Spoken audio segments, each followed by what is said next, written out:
Good afternoon and good evening to all of you joining from all over the world for our first session of the EU webinar series on circular economy in Southeast Asia. So I'm really happy to have you all here today on the first session on advancing circular economy frameworks from regional to national level in Southeast Asia. So this webinar series or webinar session aims to share knowledge on localizing circular economy frameworks in Southeast Asia and explore ways on how to integrate them in public and private sectors. It will also demonstrate how collaboration between Europe and Southeast Asia can promote the region's transition to a circular economy. And yeah, I'm really looking forward to this webinar session, and I'm excited to have great speakers with me and us as organizers today. But before we will present the projects that are organizing this webinar session, we would also really like to learn who is with us in the room today. So we would like to ask you to introduce yourself in the chat. So what is your name, your organization, where are you based, to also see from where people are joining today. And what are you most curious about during today's session? So we would be also curious about your interests. And with that, this webinar, no, of course, housekeeping rules are the first thing. So the session is being recorded. You should have also already seen the little note when you were entering this meeting, and your participation automatically means that you agree on being recorded. The recording will be made available after the session. Of course, if you are not willing to being recorded, you can also turn off your video and you won't be seen in the recording in the end. We would also, as we are a big group today, ask you to please mute yourself while you're not speaking, and to use the chat for any questions that you might have during the presentation. We have time saved definitely for a Q&A in the end. You might also be able to raise your hand, your virtual hand, to ask the question yourself. We will see a bit regarding the timing, but we would like to collect the questions in the chat first. Okay, here is a little overview about the agenda. We are currently doing the welcome and check-in, of course. Then we will have a great keynote presentation by Dr. Mayuri Wijayasundara by GOPA. We will have a panel discussion with Atty. Analiza Rebuelta-Teh from the Department of Environmental and Natural Resources in the Philippines. Oh, we have sorry, but there was a last-minute change. We didn't change it here. I'm really sorry. We have the second speaker by Aretha Merylla from the Ministry of National Development Planning in Indonesia. And we have a third speaker, Dr. Oriol Izquierdo, the project manager on circular economy from the MacArthur Foundation. And then we will, of course, also have time for the Q&A. And this webinar session is being organized by 3 GIZ projects: the EU-Philippine Green Economy Partnership, the InCircular project in Indonesia, and the Go Circular project on the global level in collaboration with the Prevent Waste Alliance. And before we dive into the topics, I would briefly like to present, or we would like to briefly present the organizing projects. And I'm doing that together with my great colleague, Maki Tumalat from the EU-Philippine Green Economy Partnership. At first, we would like to present the Prevent Waste Alliance. We are hosting this webinar session. We are an international think and do tanks for circular economy practitioners with more than 700 members from the private sector, academia, civil society, and public institutions. We are working on 3 main material streams, working on plastics, e-waste and batteries, organic waste, and we're also working on cross-cutting issues such as financing circular economy, digitalization, awareness raising, and behavior change. And it's really driven by the members. We also have pilot projects and innovation programs, and the program has been launched in 2019 by the German Federal Ministry for Economic Cooperation and Development. The Secretariat is hosted by GIZ under the global project Go Circular. And with that, I'm handing over to Maki to present the EU-Philippine Green Economy Partnership. Okay, perfect. Thank you, Annika. Hello, everyone. We are delighted for you joining this session. I'm Maki, Advisor for Outreach from GIZ Philippines under the European Union Philippines Green Economy Partnership. The European Union Philippines Green Economy Partnership is a flagship program funded through a 60 million euro grant from the European Union under the Global Gateway Initiative. It's the European strategy for strengthening partnerships and promoting sustainable investments around the world. The program, led by the Department of Environment and Natural Resources of the Philippines, or DNR, brings together European and Filipino stakeholders from the local government and the private sector to accelerate the country's transition towards a circular economy. The program is implemented through 4 complementary components. First, the policy and alliances component, which strengthens policies and institutional frameworks that promote a climate-smart circular economy, including the further development of the National Circular Economy Framework of the Philippines. Second, green LGUs, which empowers cities and municipalities to adapt circular economy practices in collaboration with the private sector, civil society, while promoting youth participation and gender equality. Third, we have green business, infrastructure, and finance, which supports businesses, financial institutions, and innovation ecosystems to scale up circular business models and green investments. And fourth, green energy, which advances renewable energy deployment and energy efficiency to support climate change mitigations. Under the policy and license component of the program, which is implemented by GSED and co-funded by the European Union and the International Climate Initiative of the German Federal Ministry of the Environment, Climate Action, Natural Conservation, and Nuclear Safety, and is co-led by the Environmental Management Bureau of DNR Philippines. The component focuses on 3 strategic areas. First, strengthening circular economy governance and policies. Second, forging partnerships between European and Filipino stakeholders from government, local communities, and the private sectors.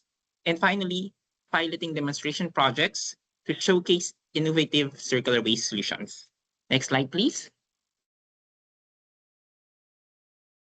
A key component or output of this component under the policy and alliances in coordination with DNR Philippines is the further development of the National Circular Economy Framework and its implementation roadmap. The National Circular Economy Framework will establish a shared national vision, guiding principles, and strategic direction for transforming how the Philippines manages resources, production, consumption, and waste. Complementing this, the Circular Economy Roadmap and Action Plan, which translates its vision into concrete and actionable measures by identifying priority interventions, implementation pathways, agency coordination, financing mechanism, and monitoring approaches to support the country's transition to a circular economy. Together, these initiatives lay the foundation for a coordinated, inclusive, and investment-ready circular economy while sustaining economic growth that benefits all Filipinos. Back to you, Annika. Thank you very much, Marky. And then the third project is In Circular, promoting the circular economy in Indonesia. It has been launched in November 2025. It's supporting the implementation of Indonesia's circular economy roadmap and national action plan that emphasizes on circularity for several key sectors, including packaging and electronics. By collaborating with multi-stakeholders, In Circular focuses on supporting the Indonesian government in strategy development and enhancing regulatory frameworks, for example, EPR, assist private sector to extend their producer responsibility and become more circular, build capacities and awareness raising as a critical part for the transformation towards a circular economy, and supports waste management advancement in selected municipalities and cities in cooperation with industry and CSOs. Then there are different political partners, such as the Ministry for National Development Planning, Bappenas, then Ministry for Environment, Ministry of Industry, and other partners are the National Research and Innovation Agency and the Ministry of Home Affairs. But with that, without further ado, I'm really happy to welcome our keynote speaker, Dr. Mayuri Wijayasundara. Mayuri is the lead circular economy specialist and international expert at GOPA Tech with 22 years of experience specialized in advancing low carbon and circular economy transitions at national, state, and industry level. She's currently engaged as a lead for strategy and policy design on the development of the National Circular Economy Framework and Roadmap in the Philippines. And Mayuri, I'm really happy to have you here today to deliver the keynote on advancing circular economy frameworks from regional to national level in Southeast Asia. And with that, I'm handing over to you. Thank you, Annika. Delighted to be here, and let me share my slides with you.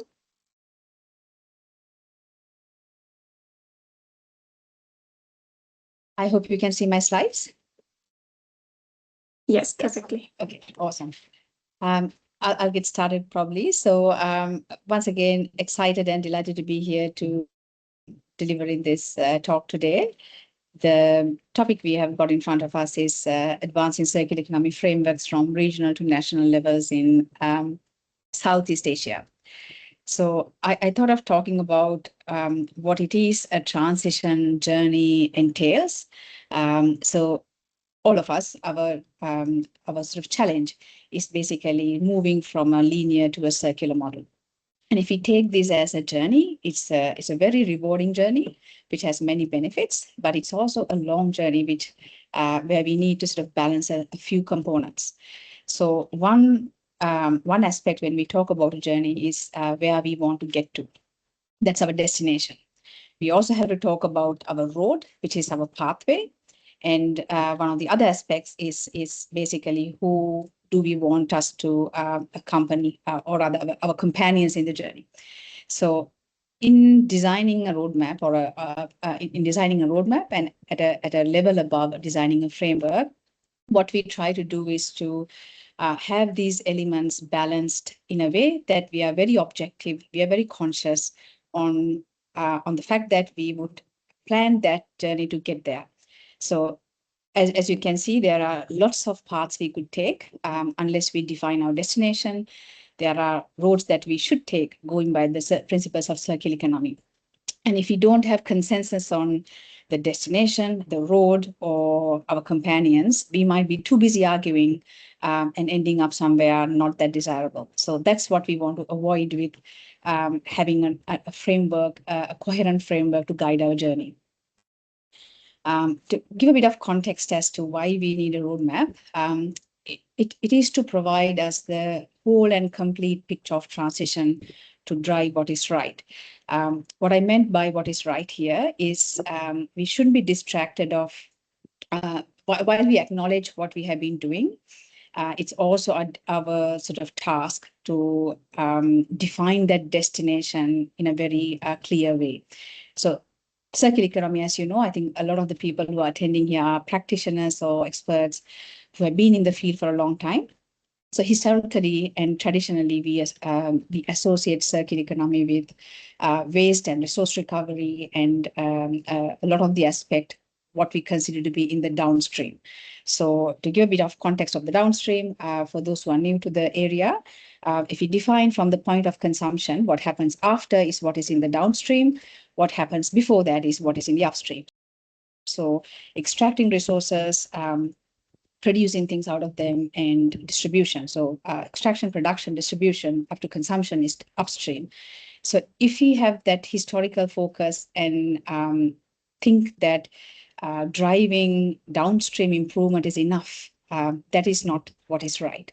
Even though it is difficult and challenging, we have to give enough focus to regenerative upstream design.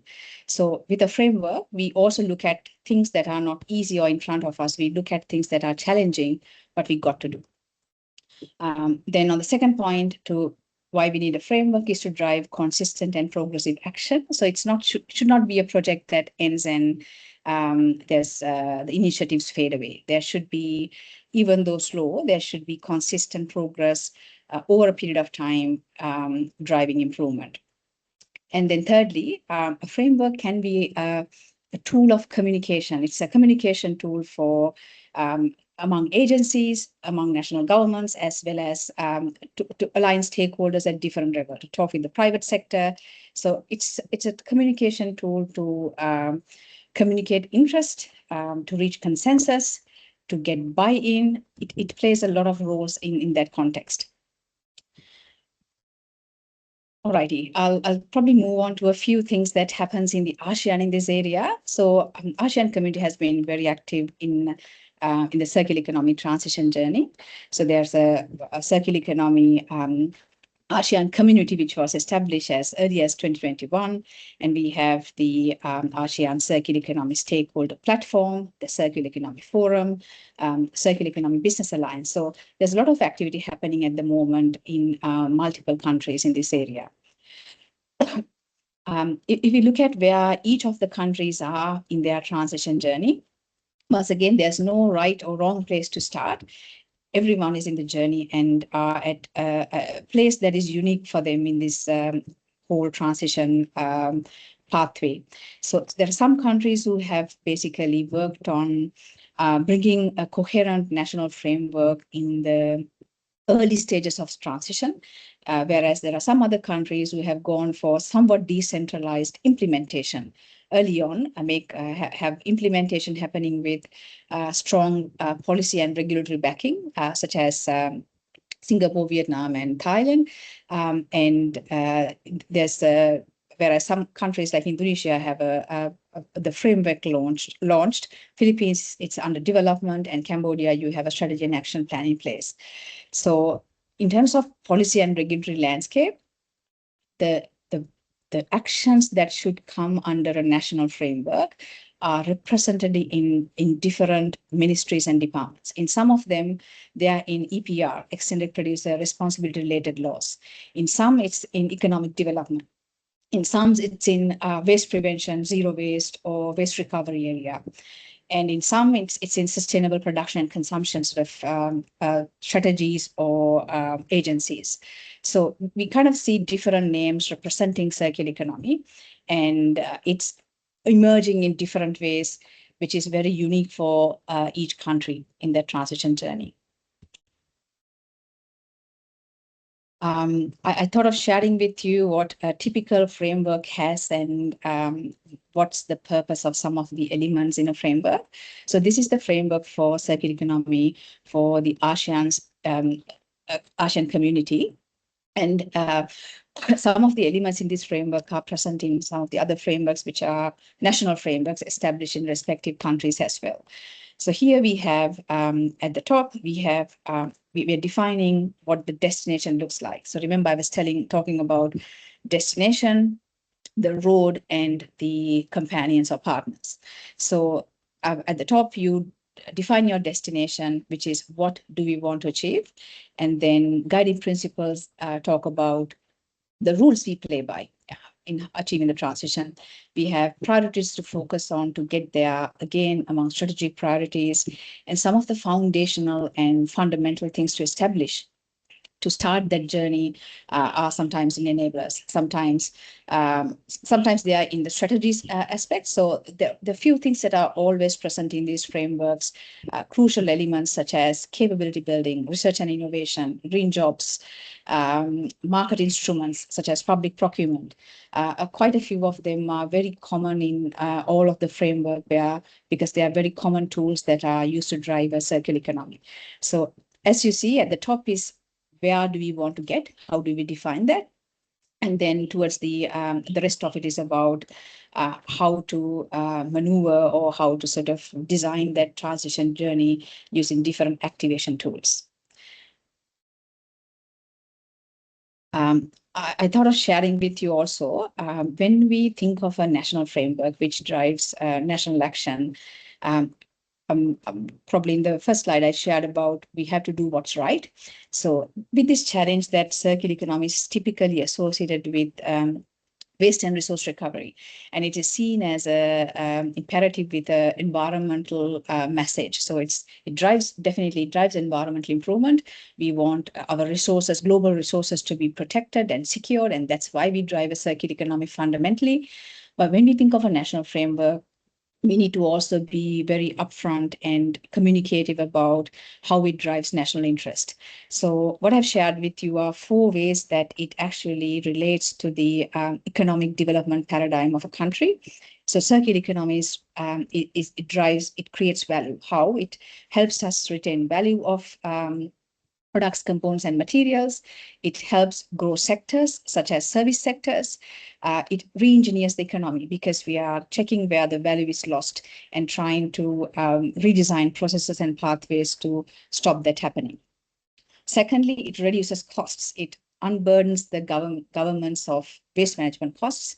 It reduces cost of treatment, and it gets the market to participate on resource recovery by converting them to value-added resources. And of course, the environmental paradigm perspective, where it conserves resources, it protects biodiversity, and it's used as a way of decarbonizing the economy. On the other hand, if we think of long-term supply and demand risks, circular economy is a way of reducing import dependence on resources. It also reduces dependence on extracted resources. So it reduces the long-term risks on the economy and creates resilience. So when we launch a framework or when we design a framework, especially for countries in the global south and in general for any country, the framework carries a weight to link it with economic development strategy of a country. So unless we talk about or design it to realize and expose some of these aspects that are here, which is not purely an environmental message, but it talks about different perspectives as to how circular economy integrates and uplifts the economy. Our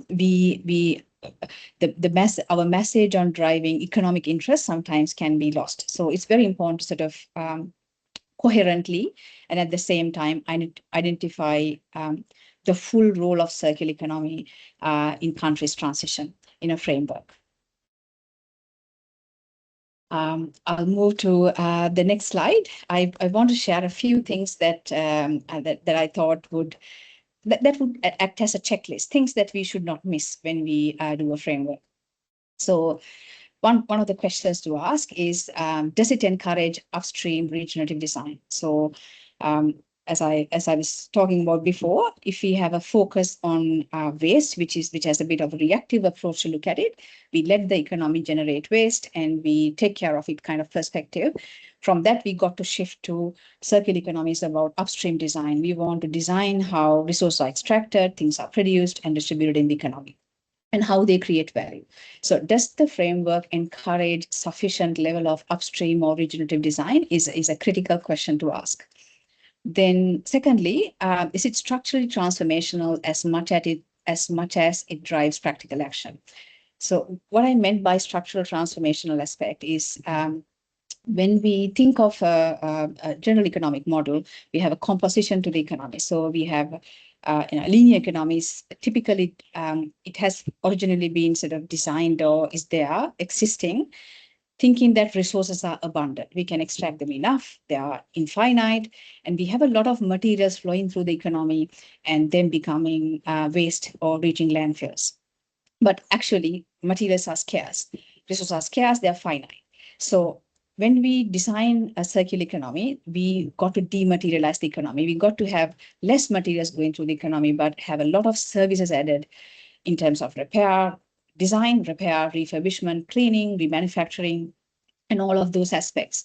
So basically, when the economy is dematerialized, the service part of the economy has to grow and the materials flowing through the economy has to reduce. So some of those holistic structural changes we got to think of at a very high level when we design a framework and a roadmap, and think how to encourage that service sector growth that would actually do that economic correction. And thirdly, can existing initiatives fit in, revealing gaps to stretch action in the right direction? So the example I like to take here is EPR. A lot of countries have EPR in action, extended producer responsibility schemes. And some of them have the typical way of looking at it from the perspective that we want to recover resources and divert back to the economy. So things like EPR actually have a very high upstream focus. So when we have a roadmap implemented, and if there are existing initiatives like EPR, they can be rethought or redesigned to fit that bigger picture. So recognize the existing initiatives, appreciate them, but at the same time, build them further and stretch them further to reach that broad economic paradigm. So that's what we want to happen. And fourth, can it shape direction to have concrete operationalization? So we have a framework at the highest level, then we have a long-term roadmap, which would then lead to a practical action plan. So a framework should not just be aspirational or visionary. When we go to the subsequent stages of developing the roadmap and the action plan, ideally it should lead to practical actions. And final point, I think this is very important. It should be without doubt local and relatable. So we got to remember that even though we have statements in regulations and policies, it's people who drive action.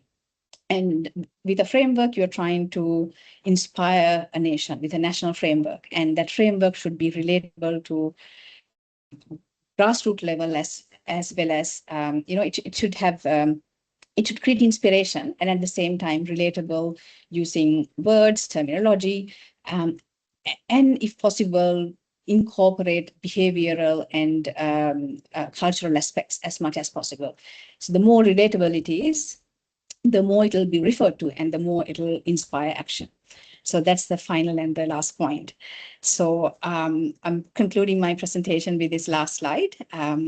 We talked a few things about the framework, why it is needed, what should it sort of cover, some of the components and elements, and what does a right framework design look like.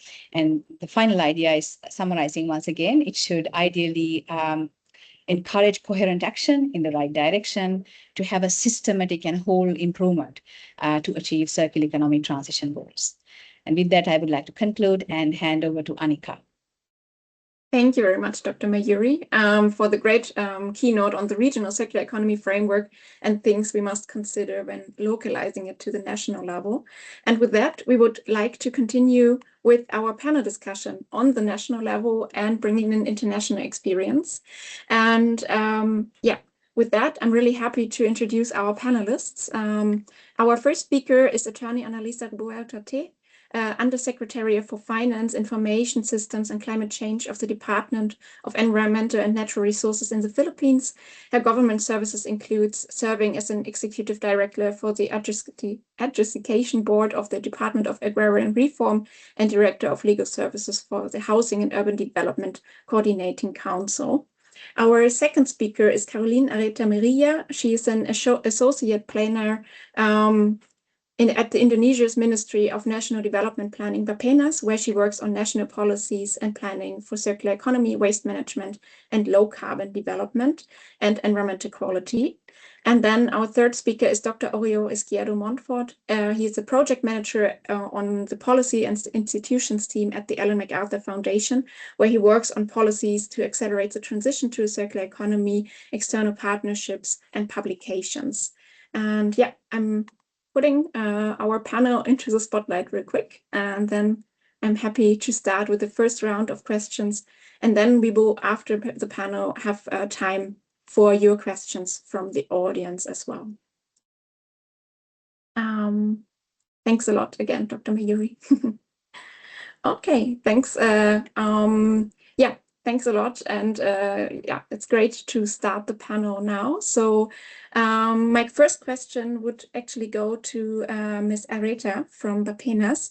The launch of Indonesia's National Circular Economy Roadmap and Action Plan marked a significant milestone in Indonesia's journey to transitioning to a circular economy. So, Ms. Aretha, please walk us through Indonesia's journey to its National Circular Economy Roadmap. What were the defining decisions that shaped the framework that you ended up with?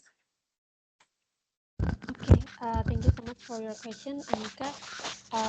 Good morning, good afternoon, and good evening, everyone. I'm sorry, Aretha, it's a bit difficult to understand. I think your mic is a bit low. Is it clearer? Now it's clearer. Perfect. Thank you so much. Okay. Yeah. Good morning, good afternoon, and good evening, everyone. My name is Aretha from Ministry of National Development Planning Agency as an associate planner. I'm also the coordinator for circular economy and waste management. And regarding Anika's question about the journey to Indonesia's national circular economy roadmap, we started before 2019 when the Ministry of Environment published the ministerial regulation on producer waste reduction roadmap. And as a think tank institution in Bappenas, we are supported this transition for a better waste management and developed a circular economy vision. And then in 2021, we conducted a study with UNDP and Denmark Royal Embassy to identify the benefit of social, economic, and environment if we implement circular economy in Indonesia. We also selected 5 priority sectors to implement this circular economy based on 3 factors. The first one is sector's contribution to GDP, and then its potential circularity and stakeholders' readiness. And we finally get 5 sectors. It is food, textile, construction, plastic packaging, and electronics. And we also have another study on food loss and waste management that we learn how much the waste generation, how much the energy could be saved, as well as how many people could be fed if we successfully rescue the food waste and food loss. And those studies became our foundation to develop the National Circular Economy Roadmap and Action Plan. As you can see in the screen, thank you, Mbak Sulis, my partner here. This is the roadmap and action plan with the 5 priority sectors, the enablers, and 3 main policy directions based on circular economy main focus or principles. The first one is increasing circular material input, extending product lifespan, and enhancing recycling in country.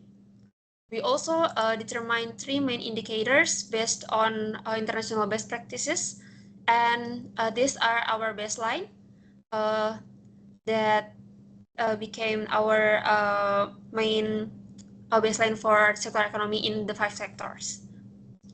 And furthermore, this roadmap also already integrated into the long-term national development plan, the 20 years development plan, which then being cascaded down into the 5-year national development plan.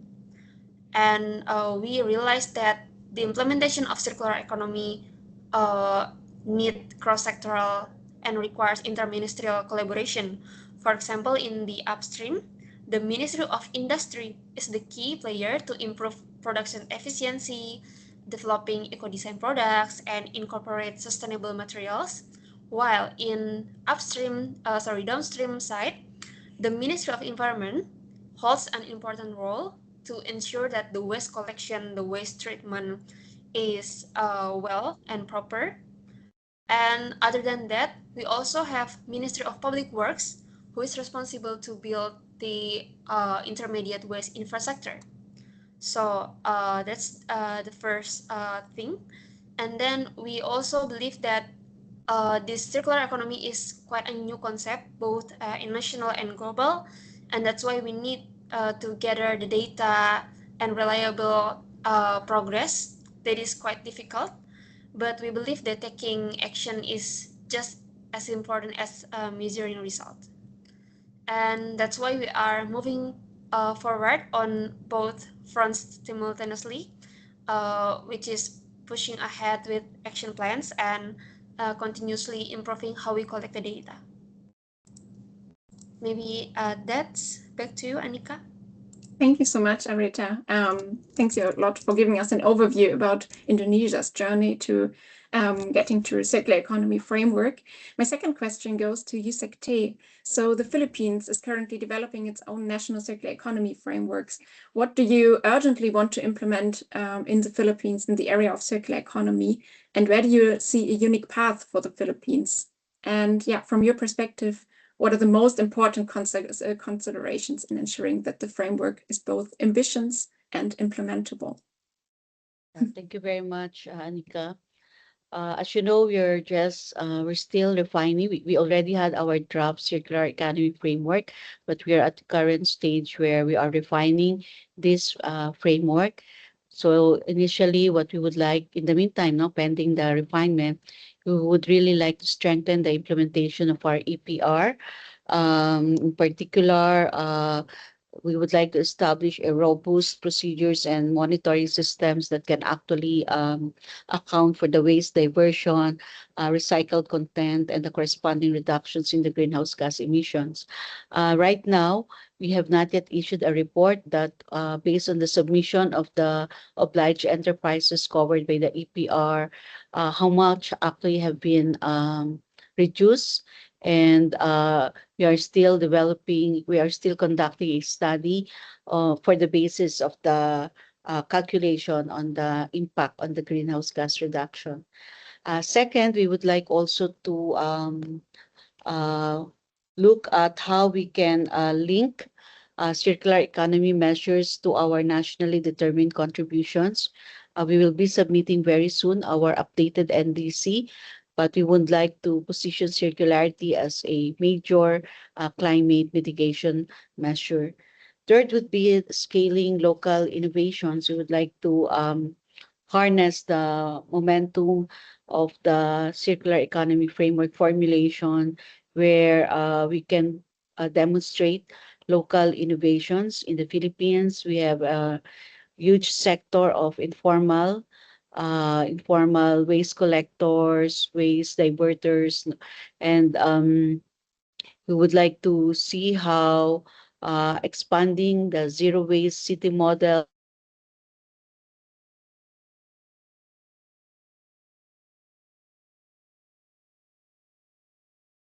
Yusek, I think your connection is a bit broken, or is it only on my side?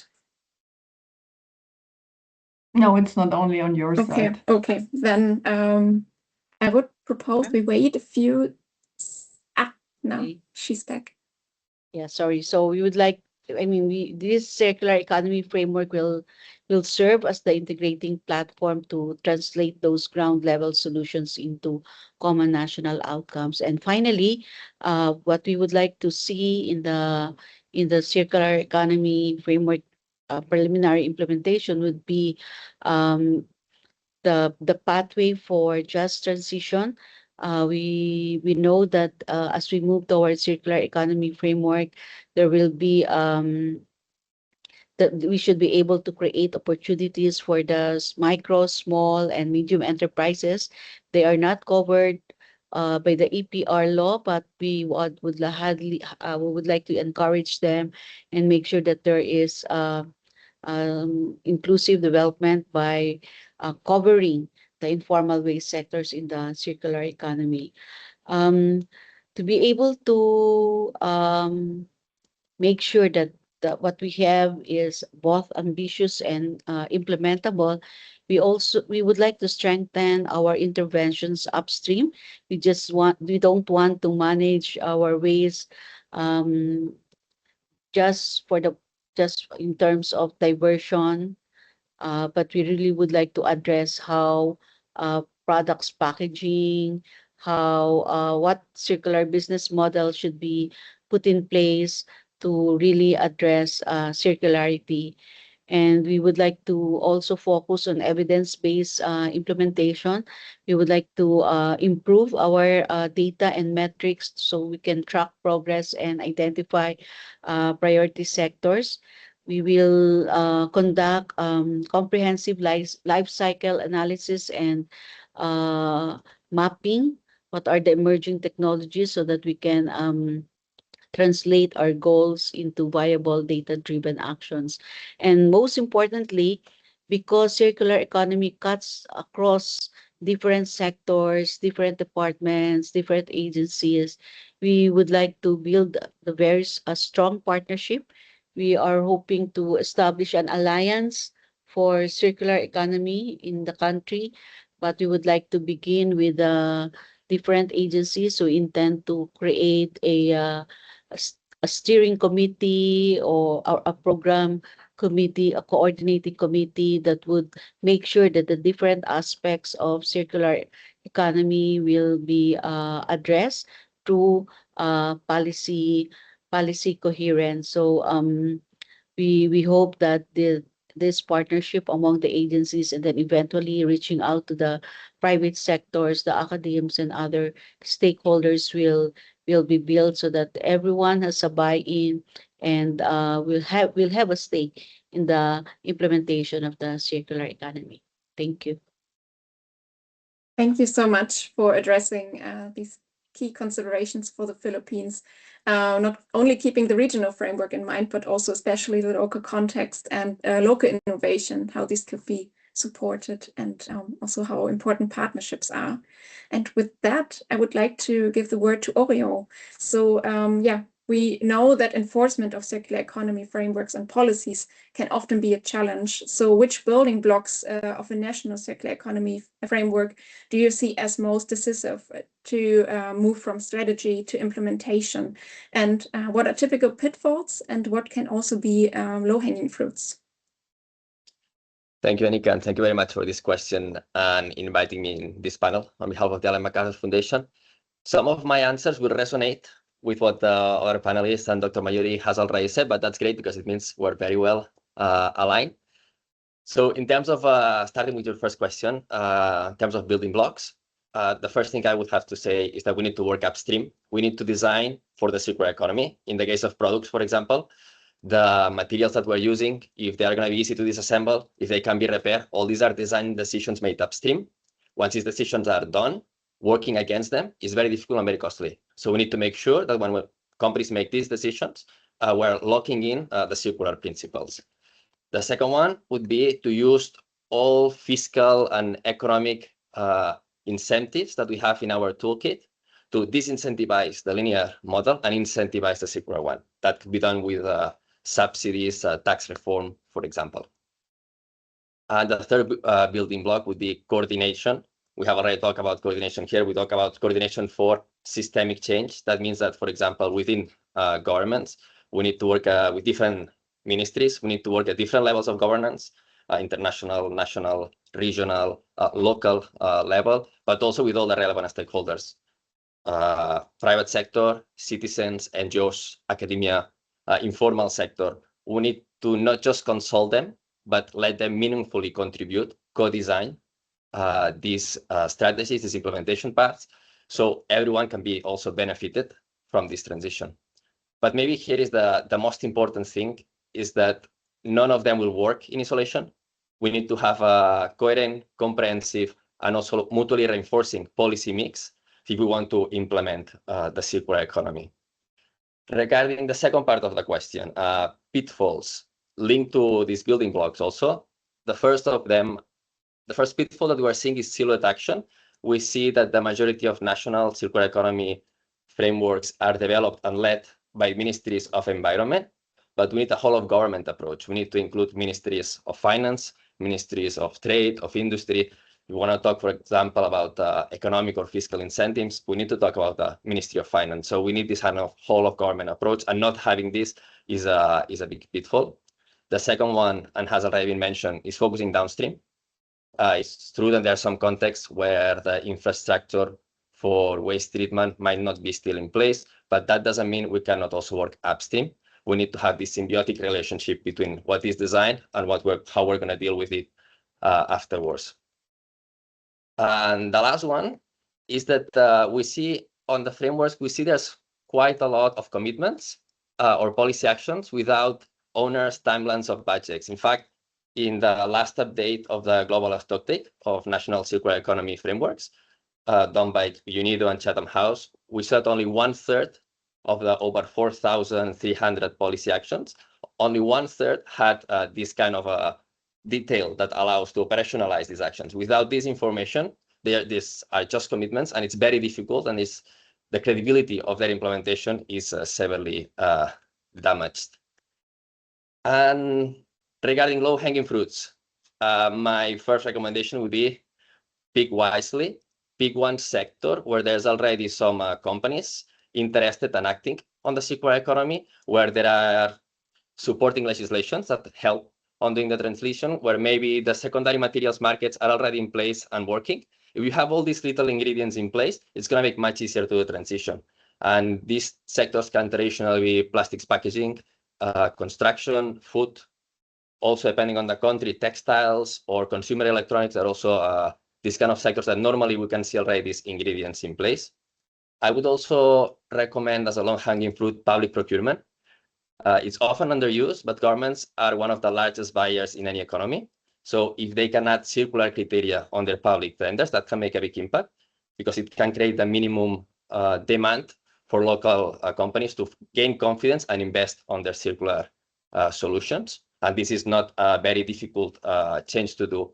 So instead of just focusing on the cheapest option, adding criteria such as recycled material, ease of repairability, for example, if we can add all these criteria, then we can increase or create this kind of minimum level of demand.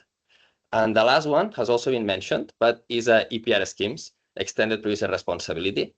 For those who don't know what they are, EPR schemes make producers responsible for the end-of-life management of the products that they have put on the market. So instead of being taxpayers and municipalities, it is producers who take on financial and sometimes also operational responsibility for managing the products when they have been discarded. They are gaining momentum around the world. And when they are designed with, for example, eco-modulated fees, that means that the fee that the producer is paying depends on the characteristics of the product. So if, for example, they are easy to recycle, they can be disassembled, they can be repaired, the fee would be smaller. This also incentivizes upstream innovation. So linked to what Dr. Mayuri was saying, we can link this maybe downstream measure, but it can actually affect upstream product design. On this, I would like to say also, if there's someone interested on EPR, I would strongly recommend check the library of the Global Action Partnership for EPR. It's a consortium with multiple organizations, including OECD, UNEP, WWF, GIZ, Prevent is hosting the secretariat, and with the collaboration of the Ellen MacArthur Foundation. In this library, you can find a lot of publications on EPR in a lot of different contexts. So I strongly recommend checking that.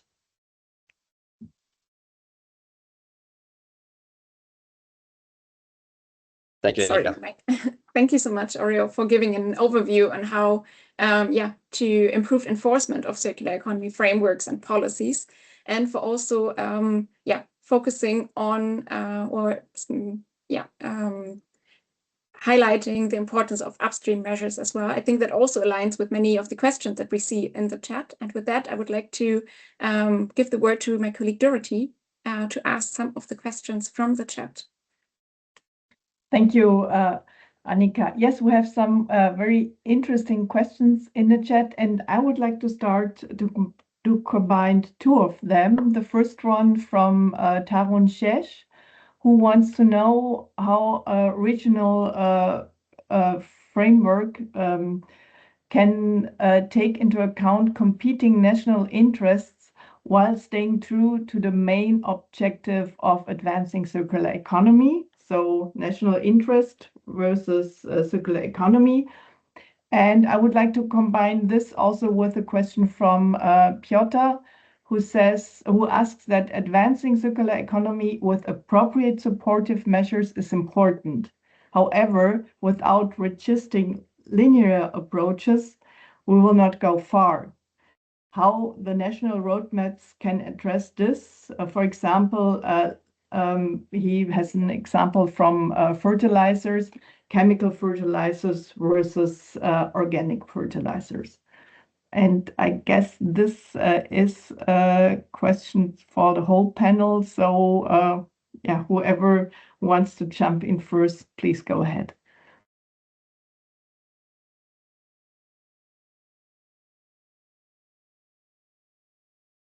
Do you want me to answer as well?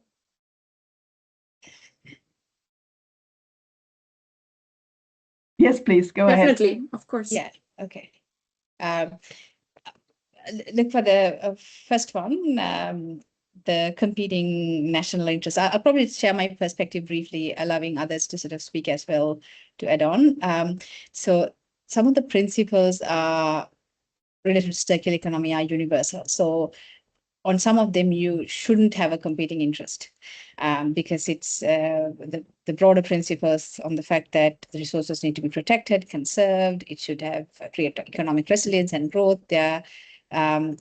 On those, there should be national as well as regional consensus, as I see. But when you optimize a model for regional advantage, you might need to have some sort of liberty to make it local, competitive, optimize it for your advantage. So probably setting rules around what are the principles we should not violate or always encourage, both universally, and the freedom that can be allowed for local networks to form and optimize that advantage. I think you've got to sort of think of that in two layers. That would be my response for the first one. Yeah, I don't know with Oriol and Caroline and Yusek, Anna has anything to add? If I may add, Yes. yeah, on the competing national interests, I agree with Dr. Mayuri. There should be no competing interest. So, for example, in the ASEAN, when we formulated the regional commitments, we are committed to translate them into national, concrete national actions that are aligned with the regional framework that we have agreed upon. But further, another tool or entry point where we can address the seemingly competing interests would be on how we negotiate our trade agreements with our country partners by making sure that both parties agree to support and promote products that are results of circular economy practices. Thank you. Yeah. If I can also jump in. Sorry, Caroline, Aretha, so you were about to. Please go ahead. Only a few from me. I think we are in ASEAN are at very different points in circular economy implementation. For example, in Indonesia, the roadmap just launched in 2024, and we are still trying to implement the roadmap. So the planning is quite well, but not on the implementation. So I think we need to agree on shared definition and end goals. Also, maybe each country could have different timelines, so that we don't have to worry about the strict standards that is related to one condition on one country. And we could also use the principle on climate negotiation about common but differentiate responsibility. This will differ our capacity on our readiness in circular economy implementation.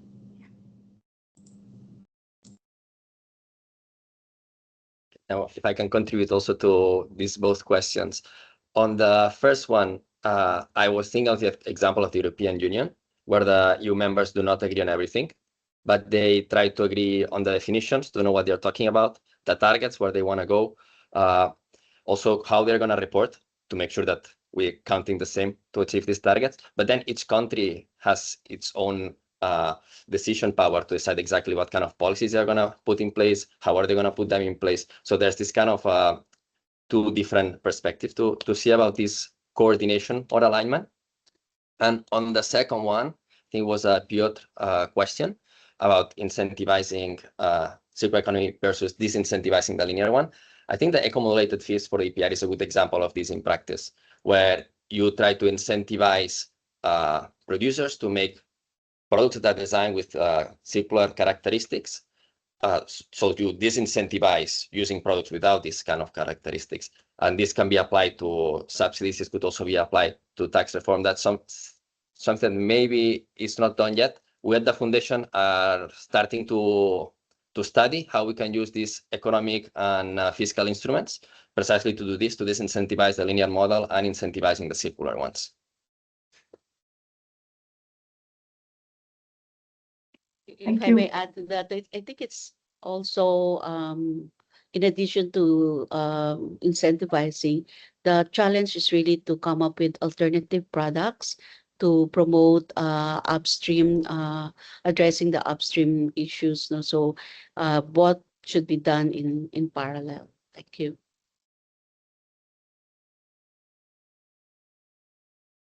Okay, thank you so much for answering the question, Dorothy. Are there any further questions from the chat?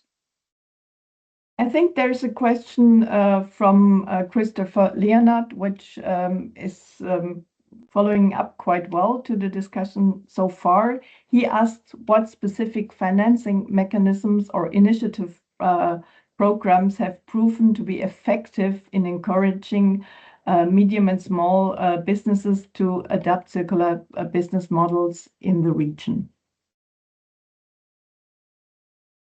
If I may respond to that, in the Philippines, we have enacted the Green Jobs Act, where we encourage and we also have an innovation law or innovation act, where we encourage the small, micro, medium enterprises to come up with initiatives that will promote green procurement, promoting promoting circular economy, and you can apply for incentives. No, the law also incentives um,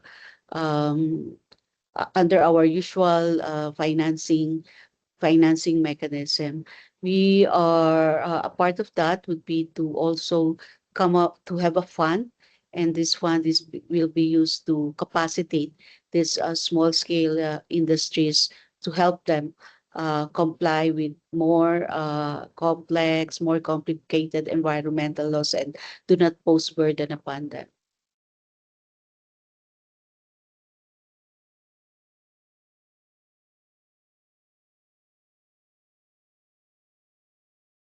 Another one of the panelists who wants to add on this?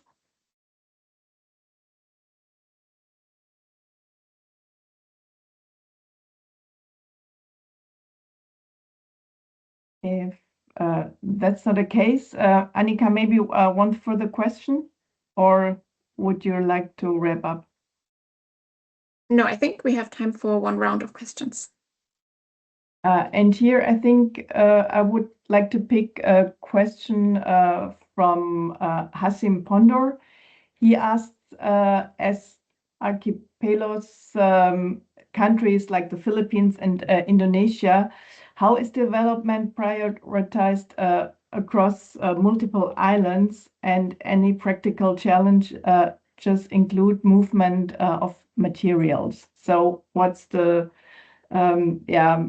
the specific challenge in introducing circular economy in an island environment?